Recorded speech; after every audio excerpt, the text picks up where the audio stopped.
전환 추진 계획 기후에너지 환경부 장관께서 발제해 주십시오. 네, 에너지 대전환 추진 계획에 대해서 기후 보고 드리겠습니다. 우선 검토 배경입니다. 대통령님 모두에 말씀 주신 것처럼 중동 전쟁으로 이참에 에너지 안보 개념을 근본적으로 재생에너지 중심 에너지 대전환을 추진할 수 쪽으로 가보자라고 말씀 주시고 국민적 공감도 높아지고 있습니다. 통계를 보시면 1차 에너지 중에 80%가 화석연료고요. 그 화석연료의 대부분은 해외에서 수입하고 있습니다. 연간 수입 비용만 240조에 달하고 있습니다. 그 수입의 그 내용을 보시면 석유, 가스, 석탄, 우라늄 순으로 수입액이 많습니다. 또 한편으로 최근에 AI나 반도체나 데이터 센터와 같은 첨단 산업에서 전기 수요가 폭발적으로 늘어나고 있습니다. 이와 관련해서 재생에너지를 통해서 전기를 생산하고 산업 구조를 전기 기반으로 바꿔서 국가 경쟁력을 확보하는 국가들을 최근에 전기 국가라는 개념을 씁니다. 석유 국가에 이제 상관되는 개념인데요. 최근에 이렇게 전환되고 있는 추세입니다. 일론 머스크는 최근에 AI 국가 미래 시대의 경쟁력은 반도체 칩과 전력 생산 능력이 좌우한다. 이렇게도 지금 보고 있습니다.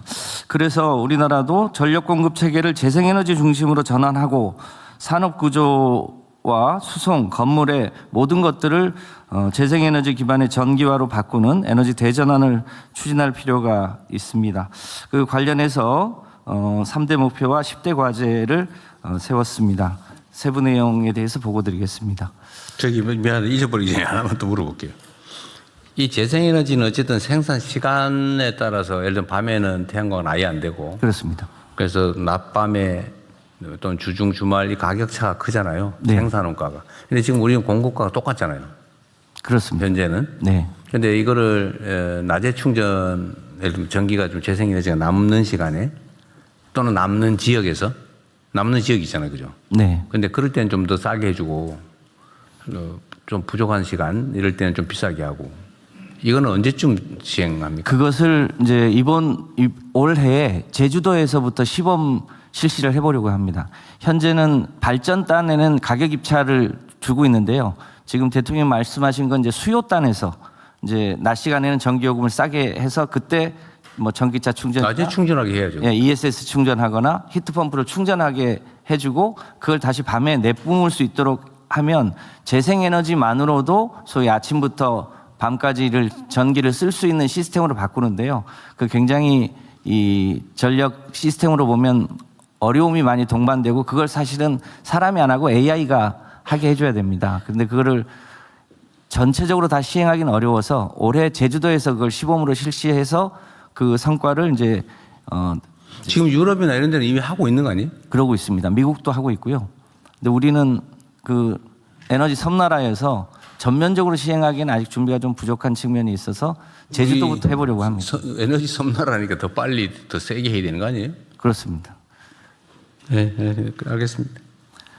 네, 과제가 많습니다만 간략하게만 보고 드리겠습니다. 첫 번째로 재생에너지 비중을 현재 9%대인데요. 2030년까지 20% 이상으로 달성하려고 합니다. 핵심이 재생에너지인데 현재 누적으로 37기가 수준입니다. 이거를 100기가까지 보급을 하려고 합니다.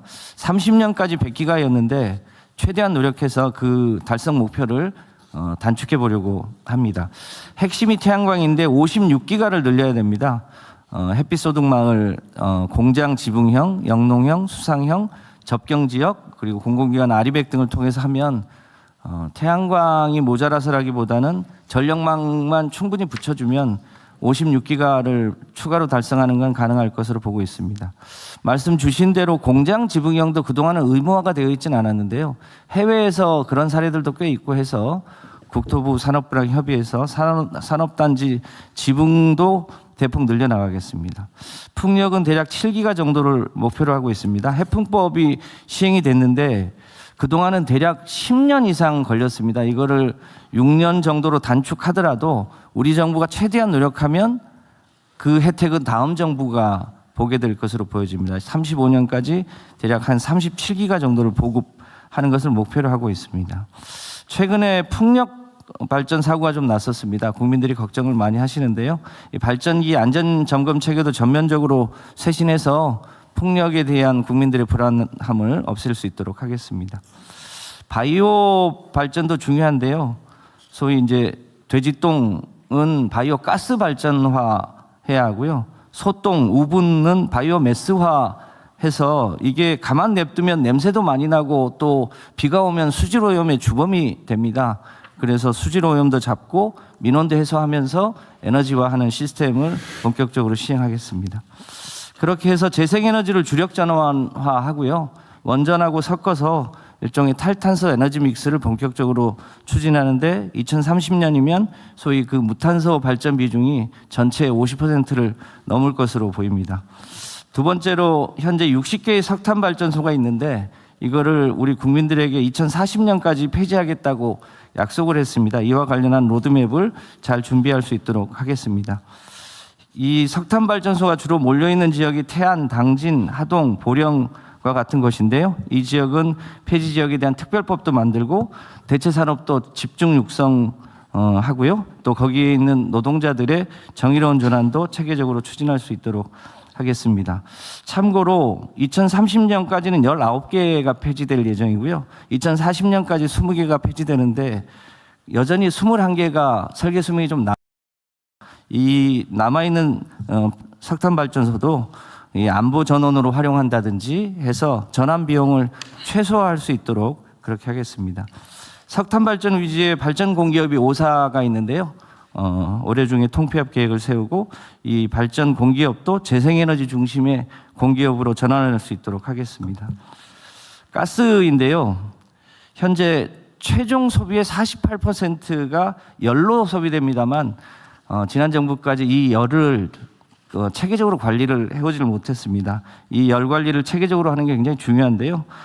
공결이나 수열 히트펌프와 같은 것을 본격적으로 보급하고 지역난방공사의 주요 여론이 LNG입니다. 이것도 재생에너지 열로 단계적으로 바꿔나갈 수 있도록 하겠습니다. 이런 히트펌프가 본격적으로 보급이 되면 재생에너지와 ESS와 전기차를 이렇게 믹스하면 일종의 가정 단위도 에너지 제로 주택을 만들고요.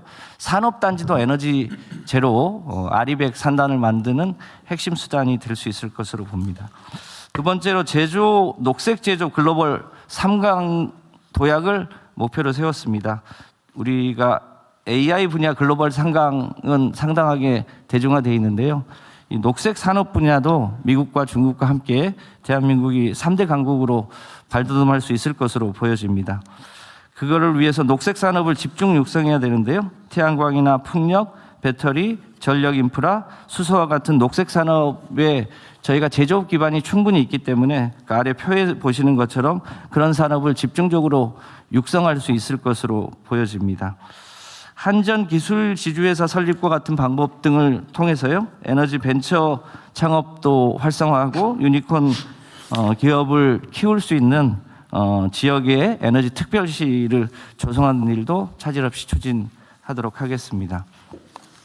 다음으로 화석연료를 가장 많이 쓰고 있는 게 철강하고 석유화학 분야입니다. 이 분야도 수소하는 제철과 같은 방법으로 전환할 수 있도록 하겠습니다. 올해 30만 톤 규모의 수소하는 제철 실증 설비를 착공해서 28년에 완공하고 운영할 예정인데요. 만약에 이 분야에 성공하면 그린 철강 분야도 대한민국이 가장 앞설 수 있을 것으로 판단됩니다. 석유화학이 요즘 어렵긴 합니다만 전기 NCC를 도입하거나 공정 효율을 높여서 석유화학도 고부가가치 산업으로 전환하되 불가피하게 석유화학 분야에서는 탄소 배출이 될 수밖에 없어서 그것은 CCUS 방식으로 배출되는 탄소를 포집해서 저장할 수 있도록 하겠습니다. 여전히 산업에서 탄소를 줄이기가 좀 어려운 측면이 있어서 이 분야는 수소를 통해서 해결해야 되는데요. 그린 수소나 핑크 수소의 가격 경쟁력을 높여서 산업 경쟁력을 높일 수 있도록 하겠습니다. 모든 분야의 전기화 굉장히 야심찬 목표인데요. 전기 수소차를 2030년까지 신차 기준은 40%로 높이겠다고 목표를 세운 바 있습니다. 내용을 보시면 경찰차나 LNG 택시나 렌터카나 법인차 이런 것을 전기차로 전환하는 것을 우선적으로 추진하면 2030년 신차 목표 40%를 조기에 달성할 수 있을 것으로 보여집니다. 대통령 말씀 주신 지역 재생에너지 비중 등을 고려한 구매 보조금을 지방 우대하는 것도 추진하면 지역의 재생에너지가 많은 곳에서 전기차가 더 활성화될 수 있을 것으로 보여집니다. 이것뿐 아니라 건설기계나 농기계, 선박, 이륜차 이런 분야도 AI와 전기화를 추진하고 있는 게 세계적인 추세인데요. 이 분야에 대한민국 경쟁력도 높일 수 있도록 하겠습니다. 조금 이따 금융위가 보고할 예정이어서 녹색금융과 재정지원 분야는 생략하도록 하겠습니다. 특히 이 기후대응기금 재원을 확대하는 일, 또 농어촌 지역의 화석연료 보조금이 곳곳에 많이 남아 있습니다. 이것을 재생에너지 보조금으로 점차 전환하는 일도 추진할 필요가 있다고 보여집니다. 그 난방유나 면세유로 난방하는 농어촌이 꽤 많은데 이것을 히트펌프 방식으로 보급을 집중 지원하면 그런 분야도 화석연료를 줄일 수 있다고 판단합니다. 에너지 전환을 통해서 지역 균형 발전을 추진하는 것도 주요한 국가적 목표입니다. 재생에너지는 특성상 송전망에 붙는 비율이 높지 않습니다. 배전단의 4분의 3이 배전단에 직접 달라붙기 때문에 전력망도 이제는 일방향 체계에서 양방향 분산형 체제로 바꿔야 합니다. 이것을 위해서는 ESS나 양수를 대폭 보완해야 되고요. 그동안 우리가 전력 관리를 주로 피크 관리 중심으로 해왔는데요. 이걸 유연성 관리로 전환하는 게 12차 정기본의 핵심 내용이 될 것 같습니다. 그래서 지역 단위의 분산형 전력망을 강화하되 불가피하게 여전히 수도권과 전력이 많은 지방 간의 격차가 있을 수 있는데요. 이것은 서해안의 해저 송전망 같은 것을 해결하고 또 유연 접속 방식으로 하면 기존 송전망을 추가로 만들지 않더라도 전력망의 효율을 높일 수 있습니다. 이 분야도 적극적으로 활용해 나갈 수 있도록 하겠습니다. 이 마을 단위로 자원을 활용한 에너지 자립형 분산 특구도 최근에 7개를 정했는데요. 여기서 실증 사례를 확산해 나가면 마을 단위의 에너지 자립 모델도 확산할 수 있을 것으로 봅니다. 가파도와 같은 개통 독립섬이 있습니다. 대표적으로 울릉도, 백령도 이런 개통이 독립되어 있는 섬이 87개가 있는데요. 이게 전부 디젤 발전소를 운영하고 있습니다. 이 발전소를 재생에너지 기반의 탄소 중립섬으로 바꾸는 일을 해나가고요. 이런 제주도와 전남의 성과가 전국으로 확산될 수 있도록 하는 준비도 체계적으로 하겠습니다. 이것을 하기 위해서는 아까 대통령께서 말씀하셨던 것처럼 요금 체계나 시장 제도를 전면적으로 개편할 필요가 있습니다. 그래서 송전 비용이나 자립도 국가 균형 발전 등을 고려해서 지역별 요금 제도를 올해 중에 도입을 하고요. 재생에너지 중심으로 전력 시장과 입차 시장을 개편하고 시간대별 요금 제도 도입을 해서 실제로 낮 시간에는 전기요금이 싸고 밤 시간에 피크 시간대 전기요금이 비싸져서 낮 시간에 다양한 이 제도들이 작동할 수 있도록 시스템을 바꿀 준비를 하고 있습니다. 재생에너지가 좋긴 한데 여전히 값이 비싸다고 하는 게 있습니다. 이게 이 REC와 RPS 제도 때문인데요. 올해 중으로 이걸 계약시장 제도로 개편을 하면 재생에너지 값도 석탄이나 LNG보다 훨씬 더 저렴하게 바꿀 수 있을 것으로 보여집니다. 이런 것들이 모두 다 결과적으로 우리 국민의 에너지 소득으로 연결될 수 있도록 하려고 합니다. 대략 추계해 봤습니다만 햇빛과 바람 소득으로 약 800만 명, 그리고 개통 소득으로 약 180만 명 정도 해서 대략 한 1000만 명 정도의 우리 국민들이 이 과정에서 햇빛 소득이나 바람 소득이나 개통 소득을 통해서 에너지 소득을 얻을 수 있도록 그렇게 설계해 보려고 합니다. 특히 이제 한전의 고압 송전망 건설과 그 고압 송전망 주변의 주민들이 그것 때문에 저항이 심한데요. 그분들이 피해자가 아니라 투자자로 참여해서 오히려 그것을 통해서 소득을 올릴 수 있도록 전환하면 개통소득도 실현할 수 있을 것으로 판단됩니다. 이 과정에서 지방정부가 좀 주도적으로 참여해야 되는데요. 지방정부의 권한도 좀 늘려주고요. 지방 단위로 에너지 공기업이 있는 데가 있는데 에너지 공기업의 부채 비율 상한이 있어가지고 재생에너지 분야는 좀 예외적으로 부채 비율을 좀 올려줘서 지방 공기업이 주민들하고 함께 태양이나 햇볕에 적극적으로 출자할 수 있도록 열어주면 좋겠다는 판단이 있습니다.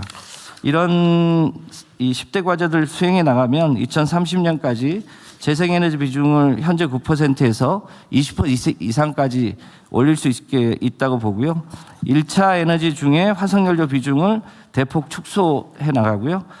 전기화 비중도 30% 이상으로 높여서 현재 전기 국가에서 가장 앞서 있는 데가 현재는 중국인데 그 못지않게 대한민국이 전기화 비율을 높이는 전기 국가로 전환해 나갈 수 있도록 하겠습니다. 이와 관련해서 4월 달에 1차 재생에너지 기본계획과 열에너지 혁신 전략을 발표하고요. 6월 달에는 녹색 대전환 소위 KGX 전략도 추가로 발표합니다. 하반기에는 12차 전력수급 기본계획과 석탄발전 전체 전환 로드맵을 확정해서 발표할 예정으로 있습니다. 참고로 그 다음 페이지에 그 관련 부처와 여러 가지 해결해야 될 과제를 열거를 해뒀습니다. 이 부분은 오늘 국무회의 이후에 각 부처와 긴밀히 협의해서 에너지 대전환을 차질 없이 추진해 나갈 수 있도록 하겠습니다. 이상 보고 마치겠습니다. 에너지부, 기후에너지부의 계획이나 방향은 이미 다 공감대가 있는 것 같아요. 네. 또 구체적 계획도 별 무리가 없는데 문제는 실행을 언제 하냐. 얼마나 빨리, 얼마나 강력하게 하느냐. 그게 문제 아니에요? 대통령님이 힘을 실어주고 계셔서 열심히 내가 하고 있는데 왜 진척이 안 되는 것 같아 맨날 똑같은 얘기하고. 더 속도를 내도록 하겠습니다. 전력망 건설, 그러니까 소위 지능형 전력망 건설 계획은 있어요? 네, 그 관련한 전문가 집단하고 포럼도 만들어서 현재는 이제 대형 발전소에서 일방적으로 송전 배전하는 방식인데 이걸 소위 분산형 차세대 전력망으로 바꿔야 되거든요. 그러니까. 그래서 그 전문가, 기업, 정부가 다 참여해서 그걸 신속하게 바꿔나갈 수 있는 포럼이 운영되고 있고 그 안에서 여러 가지 제도 설계를 이제 실제로 깔고 실증하고 그렇게 하고 있습니다. 분산형 전력망을 대대적으로 깔아서 네. 농사 짓는 사람들이 아무 데서나 태양광 발전해서 그걸로 먹고 살 수 있게 하면 내가 보기에는 저기 지방으로 지금 빈 농촌으로 어촌으로 귀농 기여하는 사람들이 기회가 되지 않습니까? 그렇습니다. 농사 짓는 것보다 몇 배 남는다면서요? 네. 그 지금 저도 지금 어제 그저께 안동 갔다 보니까 다 묵어 있더라고 밭이. 네. 산에 묵은 밭이 한두 개가 아닌데 그런데 사실은 농사 짓는 것보다 태양광 농사 짓게만 해주면 그 엄청난 소득이 가능하지 않아요? 그렇게 하는데 핵심 수단이 ESS를 포함해서 붙여주는 게 필요한데요. 그동안은 ESS 투자가 비교적 적었습니다. 그래서 이거를 대폭 늘리면서 발전의 효율을 높이면 지금 개통이 막혀 있는 호남 지역이나 이런 데에서 ESS와 분산형 전력망의 특징을 같이 결합하면 충분히 이 지산지소형 전력망 체계와 주민 소득을 함께 올릴 수 있을 거라고 판단됩니다. 지금 저기 전기를 사용하는 온갖 영역들 있잖아요. 예를 들면 자동차. 네. 자동차도 전기차로 빨리 바꿔서 그 낮에 다 충전하고 낮에는 충전하면 엄청 싸더라. 네. 그 낮에 충전해 놓고 낮에 햇빛 쨍쨍할 때 그죠? 또는 아까 말씀하신 대로 뭐 난방이나 이런 것도 낮에 다 미리 다 추결하면 됩니다. 추결해 놓고. 네. ESS로 저장. 네, 이게 빈말이 아니라 사실 내가 제주도 가서 좀 깝깝했는데 네. 제주도는 지금 저 풍력 발전이 남아가지고 낮에 강제로 지금 풍력 발전기들 세우고 있잖아요. 그 지금 그렇게 한 지가 몇 년이 넘었거든. 그렇습니다. 그래서 이제 커테일을 계속 하니까 최근에는 입찰 시장을 도입해 가지고 아예 이제 입구에서 그것을 제한하는 제도를 했는데요. 원천적으로 보면 그것을 발전을 뭐 계속 늘리고 발전을 하고 저 자동차 제주도 안에는 저기 청정 지역이기도 하니까 네. 사실은 정책적으로라도 그 화석연료 못 쓰게 네. 하고 보조금 많이 줘가지고 신차 구입은 기본적으로 당연히 전기차 쓸 수 있게 인프라 구축해주고 가격 싸게 해주고 그 뭐 제주도차가 밖으로 나올 일도 없으니까 예. 그거는 마음먹기 따라서 지금으로 속도를 빨리 내면은 상당히 성과를 낼 수 있을 것 같은데.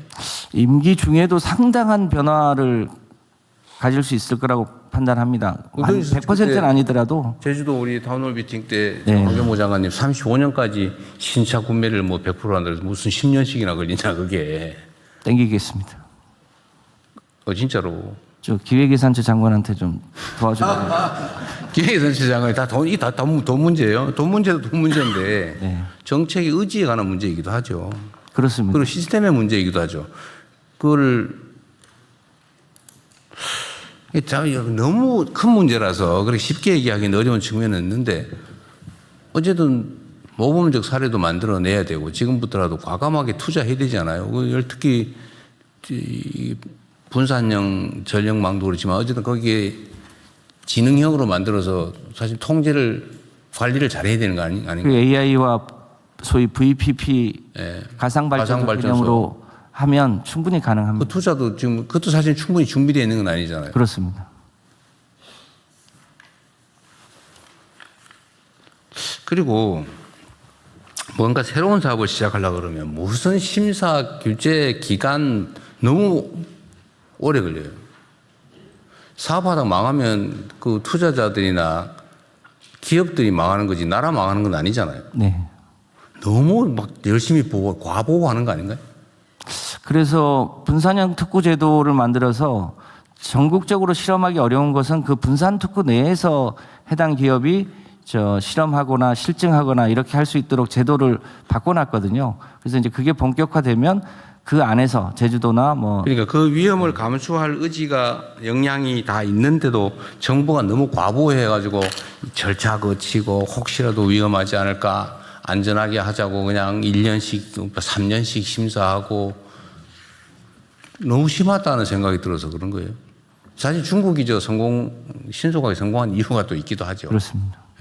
저희가 이제 전력의 특성상 한 번이라도 소위 정전 블랙아웃이 오면 또 국민들의 미치는 영향이 크니까 조금 보수적인 측면이 있습니다만 그래서 상대적으로 제주도는 좀 그리드가 독립되어 있는 측면이 있으니까요. 그러니까요. 거기서 좀 혁신적인 실험을 좀 빨리 성공하고 그게 이제 그러니까 그거를 막 10년 후, 15년 후 이렇게 하지 말고 그냥 돈 좀 들고 하더라도 임기 중에 최대한 빨리 해서 뭐 임기는 별로 안 중요해요. 네.